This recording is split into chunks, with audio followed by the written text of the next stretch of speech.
The studio was alive with energy, the kind of anticipation that made even the seasoned crew feel a buzz of nerves running down their spines.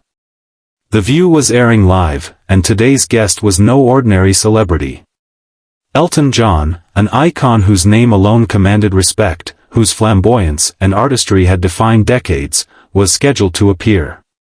Crew members scurried across the stage, adjusting cameras, lighting, and microphones, checking angles as the audience filled in. Every seat was taken, fans cheered with growing excitement, their applause echoing through the studio, almost as if they knew something unforgettable was about to happen. Backstage, Elton John sat in quiet composure. His sequin jacket glittered under the harsh lights, and his signature glasses reflected the studio brightness like tiny stars. He adjusted them slightly, running a hand over his perfectly styled hair, taking in the room with a steady calm. There was a softness to his demeanor, a patient charisma that had carried him through decades in the public eye. Yet beneath that calm was a sharp awareness, a readiness for whatever the live audience, or more specifically, Joy Behar, might throw at him. Joy Behar, on the other hand, had arrived with a storm already brewing in her eyes. She adjusted her glasses at the tip of her nose, smirking as if she already knew she would dominate the opening minutes of the segment. Her morning had been spent rehearsing sharp questions, snarky asides, and little jabs she assumed would be amusing to viewers. She thrived on these confrontations, wielding wit like a scalpel, precise and sometimes painfully cutting. But even she didn't know what she was stepping into this time. As the countdown to live broadcast began, 5, 4, 3, the audience clapped, the cameras rolled, and the hosts straightened their notes. Whoopi's voice, warm and professional, carried over the opening theme. Welcome back to The View. Today, we are honored to have a legend in the house. Please welcome Elton John. The audience erupted into cheers, standing, clapping, some waving homemade signs. Elton waved, acknowledging the crowd with a gracious smile. His walk to the stage was measured, confident, every step deliberate. He exuded an elegance and calm that contrasted sharply with the high-energy studio around him. As he settled into his seat between Whoopi and Sonny, Joy leaned forward, her smirk sharpening into something more pointed. "Welcome, Elton," she said, her voice coated with a mixture of sweetness and challenge. "You've had such an incredible career, but let's be honest, don't you think some of your personal choices, your flamboyance, might be a little excessive for today's audience?" The room froze. The audience murmured, uncertain how to respond. Elton blinked, eyes flicking toward her, the corners of his mouth twitching as he processed the remark. For a moment, he didn't respond, letting the weight of the question, and its tone, settle in the air. "Well, Joy," he said, finally, his voice calm, even, but carrying a firmness that demanded attention, "I've always believed in being myself. That's who I am. And if people can't handle it, that's not my problem." Joy's smirk widened, leaning closer, her tone sharpening. "Sure, but don't you think there comes a point where your theatrics overshadow your music? Your message?"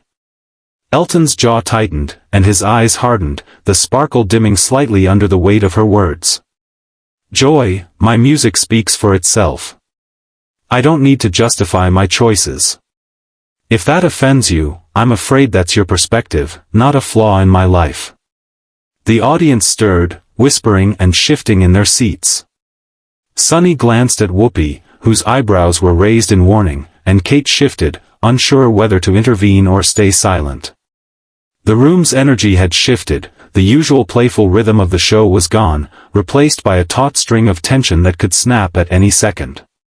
Joy leaned forward even more, a predatory glint in her eye. "Elton, isn't it true that some of your choices distract from the bigger issues in the music industry, in the world? I mean, don't you think it's irresponsible to glamorize a lifestyle that—" Elton's patience snapped, just slightly, his tone sharpening without shouting. "Irresponsible? Excuse me? I've spent decades raising awareness for causes, donating millions, speaking up for people who have no voice. And you sit here publicly questioning whether my self-expression is appropriate? The audience gasped, some clapping quietly, others leaning forward in shock. Joy's face flickered with surprise, not used to being confronted with such composure. She leaned back, adjusting her glasses, trying to regain control. "Well, I'm just asking questions," she said, her voice rising slightly. "Questions people want answered."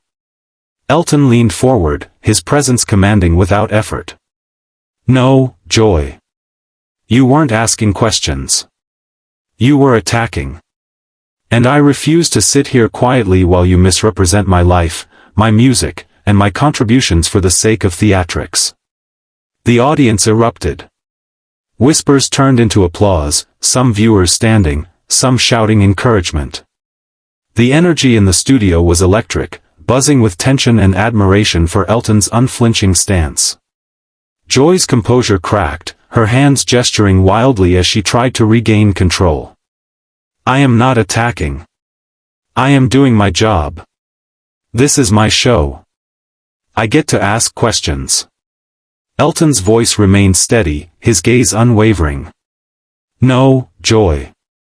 This isn't about your job. This is about respect. And respect isn't optional. I will not have it questioned in front of millions just for your amusement." The audience murmured again, sensing the gravity of the moment. Sunny pressed her fingers to her lips, clearly anxious, while Kate leaned forward, her eyes wide in disbelief. Even the camera operators were caught in the silent awe of the confrontation. Joy's voice rose, trembling now with a mix of anger and embarrassment. "You can't talk to me like that. I've been hosting this show longer than you've been alive." Elton's jaw flexed, his tone firm but calm. "And I've been living a life that's been scrutinized by millions, surviving battles you can't imagine. I will not let anyone trivialize that, not here, not now." The audience was on the edge of their seats, caught between shock and admiration. Whistles and scattered applause rose as the tension mounted. Joy's face paled slightly, she realized the audience was shifting, aligning their respect with Elton's calm defiance rather than her pointed questioning. After a long, deliberate pause, Elton exhaled, straightened his jacket, and said softly, but firmly, "I came here to talk about my music, my journey, my message. Not to justify my life to anyone who misunderstands it. So I'm leaving." The audience gasped collectively. Chairs scraped. Cameras zoomed. The studio seemed to hold its breath. Joy's eyes widened, her mouth slightly open, realizing that this time, she had been outmatched not by wit, but by presence, experience, and the unassailable force of self-respect. Elton John rose smoothly, adjusted his sequin jacket, and walked toward the exit with a calm authority.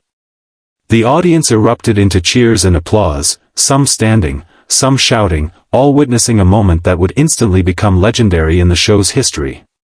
As the door swung closed behind him, the studio fell into stunned silence. Joy sat frozen, her hands gripping the edge of the table, flushed and rattled, while the co-hosts exchanged glances, unsure of how to proceed. This was not a simple confrontation. This was a shift in power, in respect, and everyone in the room felt it. As Elton John's sequin jacket disappeared through the studio doors, the room was enveloped in a thick, almost tangible silence.